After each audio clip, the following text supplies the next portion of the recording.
Hello दोस्तों, नमस्कार। Stock speak channel में आप लोगों का बहुत बहुत स्वागत है। यदि हमारे चैनल पर नए हैं तो कृपया कर वीडियो को लाइक कर दें और चैनल को सब्सक्राइब कर लें और बेल आइकन को प्रेस कर ऑल सेलेक्ट कर लें, जिससे आने वाले वीडियो का नोटिफिकेशन सबसे पहले आपको मिले। दोस्तों फिर से स्वागत है एक नए वीडियो में नई जानकारी के साथ में। तो आज हम बात करने वाले हैं SBI म्यूचुअल फंड द्वारा लॉन्च एक NFO के बारे में। उसी का आज हम रिव्यू करेंगे। तो देश के सबसे बड़े fund house SBI mutual fund ने नया SBI Nifty IT index fund launch किया है।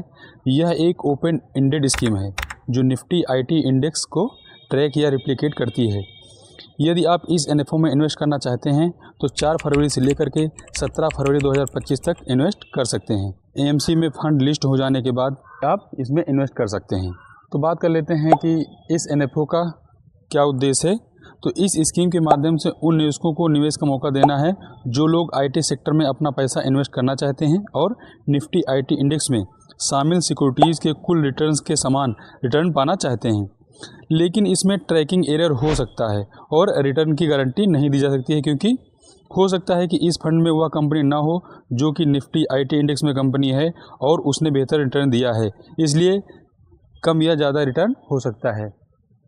आप ऐसे समझ सकते हैं कि जो भी इस NFO में कंपनियां शामिल की गई हैं IT सेक्टर की, हो सकता है कि वो जो IT इंडेक्स में कंपनियां हैं उसकी कोई कंपनी इस NFO में जो शामिल की गई हैं कंपनियां, वह कंपनी इसमें शामिल ना हो और वही कंपनी ज़्यादा ग्रोथ कर जाए। इससे आपका रिटर्न ऊपर और नीचे हो सकता है।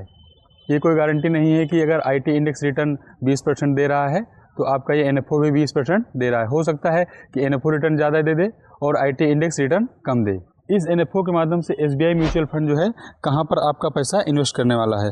तो इस स्कीम के तहत कम से कम 95% से 100% तक का निवेश निफ्टी IT इंडेक्स में शामिल स्टॉक में होगा। यानी कि जो IT इंडेक्स है लगभग 95% लेकर के 100% तक आपका पैसा IT इंडेक्स में जो भी शेयर्स हैं उसी में पैसा इन्वेस्ट होने वाला है। बाकी का जो 5% है वो जो है गवर्नमेंट बॉन्ड में भी फंड मैनेजर इन्वेस्ट कर सकते हैं। ये तो बात हो गई इन्वेस्टमेंट की। और अगर बात कर लेते हैं कि यदि हम समय से पहले अपने पैसे को निकालते हैं या फंड से एग्जिट करते हैं तो क्या फ़र्क पड़ेगा या फिर कितना एग्जिट लोड पड़ने वाला है। तो अगर आप अलॉटमेंट के 15 दिनों के भीतर स्कीम से बाहर निकलते हैं तो आपको 0.25% एग्जिट लोड देना होगा, लेकिन 15 दिनों के बाद एग्जिट पर कोई चार्ज नहीं लगेगा। इसके अलावा ध्यान देने वाली बात है कि AMC एग्जिट लोड स्ट्रक्चर को भविष्य में बदलने का अधिकार रखता है। भविष्य में ये चार्ज घटा या बढ़ा सकती है। ये म्यूचुअल फंड हाउस के हाथ में है कि वो कितना रखते हैं। अब बात कर लेते हैं कि हम इसमें कितने रुपए से इन्वेस्टमेंट स्टार्ट कर सकते हैं। मिनिमम इन्वेस्टमेंट अमाउंट की बात की जाए तो यदि आप एकमुश्त इन्वेस्टमेंट कर सकते हैं तो वह है 5000 रुपये। यानी कि आप अगर लमसम इन्वेस्टमेंट करना चाहते हैं तो आप 5000 रुपये से इन्वेस्टमेंट चालू कर सकते हैं और उसके बाद आप 5000 मल्टीप्लाई 1 या 2 के एवज में पैसे इन्वेस्ट कर सकते हैं। ये हो गई लमसम इन्वेस्टमेंट की बात। और अगर आप जो है SIP के माध्यम से इन्वेस्टमेंट करना चाहते हैं तो इसमें आप मिनिमम अमाउंट 500 से इन्वेस्टमेंट स्टार्ट कर सकते हैं। और SIP आप डेली, वीकली, मंथली, क्वार्टरली भी कर सकते हैं। ये किस बेंचमार्क को रिलेट करेगा, जैसा कि पहले हम बता चुके हैं कि इसका बेंचमार्क जो है Nifty IT total return index होने वाला है। यानी कि यह जो है निफ्टी IT इंडेक्स को फॉलो करेगा। इस स्कीम का बेंचमार्क निफ्टी IT TRI होगा। इसका चुनाव इसलिए किया गया है क्योंकि स्कीम का बड़ा हिस्सा उन्हीं सिक्योरिटीज़ में निवेश होगा जो इस इंडेक्स में शामिल हैं।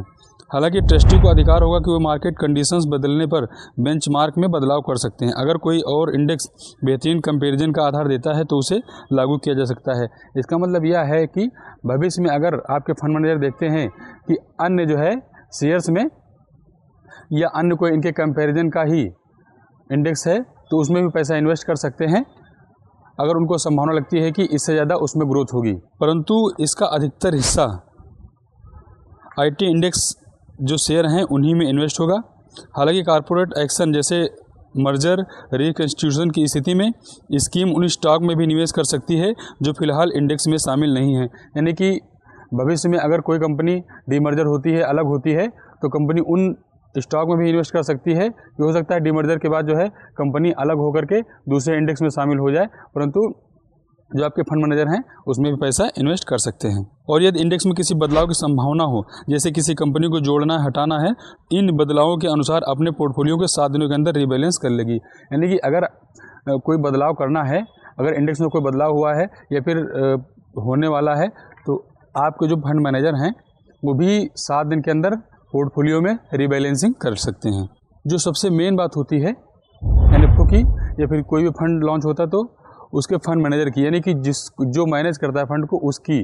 तो हम अगर इनकी बात की जाए तो इनके फंड मैनेजर जो है हर्ष सेठी होंगे, जो मई 2007 से SBI म्यूचुअल फंड से जुड़े हुए हैं।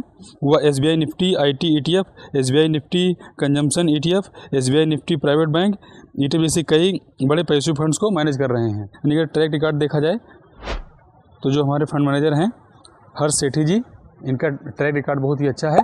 तो आशा कर सकते हैं कि ये फंड भी अच्छा करेगा और जो भी इनके द्वारा निर्णय लिया जाएगा वो अच्छा ही रहेगा, क्योंकि 2007 से जुड़े हुए हैं। मोटामोटी इनके पास अनुभव भी बहुत बढ़िया है, मेरा अनुमान है। तो फंड मैनेजर द्वारा अच्छे से फंड मैनेज किया जाएगा और भविष्य में अच्छा पैसा बना के दिया जा सकता है। इन्वेस्ट करने का या फिर NFO में इंटर करने का फैसला आप ही का होना चाहिए, क्योंकि पैसा आपका लग रहा है तो फैसला आपका ही होना चाहिए। आज की वीडियो आपको कैसे लगी? अगर अच्छी लगी हो तो वीडियो को लाइक कर दें, चैनल को सब्सक्राइब कर लें। मिलते हैं नेक्स्ट वीडियो में, तब तक के लिए धन्यवाद।